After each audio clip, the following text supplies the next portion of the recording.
Turkey and the United States are entering into an agreement to create an ISIS-free zone along Turkey's border with Syria. And the two sides are formalizing a pact that allows the U.S. to use a U.S. military airbase to stage strikes against ISIS forces inside Syria. And this is a big boost to the American operation in the Middle East. However, this newfound alliance crosses other borders in the war against ISIS that aren't as clearly defined. Turkey has been under mounting pressure from the U.S. to block the flow of ISIS fighters through its territory. Last week's ISIS attack on Turkish soil pushed the government into action.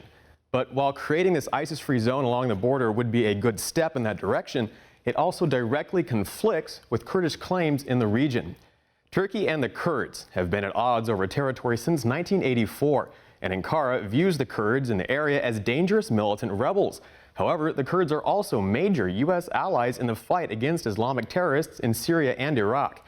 Now, this ISIS-free zone Turkey is proposing cuts right through the heart of Kurdish territory, blocking a 60-mile corridor between Kurdish lands. As you can see on this map, there's a green section along the top that's split in two. That's Kurdish territory, and the break is precisely where the Turks are proposing the ISIS-free zone. The leaders of the pro-Kurdish party in Turkey claim that the new strategy is nothing more than the Turkish president's attempt to snuff out Kurdish ambitions for their own land. Turkey officially says that it is carrying out this war against Daesh and the PKK. But in reality, when you see the effects of the war, the airstrikes, all of that, you see that the true war is against the Kurdish people. Now, the Kurds make up to 25% of the Turkish population, yet they've been politically and culturally repressed for decades. Ankara views many of the Kurds fighting in Syria as no better than the ISIS militants and even labels them as a terrorist organization. In addition to the swathe of Kurdish territory Turkey is cutting out for the ISIS-free zone, it's also begun bombing Kurdish forces in Syria and Iraq.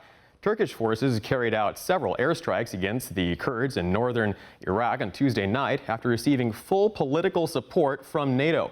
Both Kurds and Iraq are condemning the attacks, claiming that Turkey is violating its sovereignty. All of this puts the U.S. in a difficult position since it needs the use of its airbase in Turkey, as well as the support from both Turkey and the Kurds in the fight against ISIS. However, so far, Turkey's strikes against the Kurds have been far stronger than its attacks on ISIS terrorists. Worse still, any Kurdish victories against ISIS, which are also a victory for the U.S., are seen as hostile acts by Turkey. And with an Islamist-friendly government, Turkey's role in the coming conflict remains in doubt. I'm Pearson Sharp.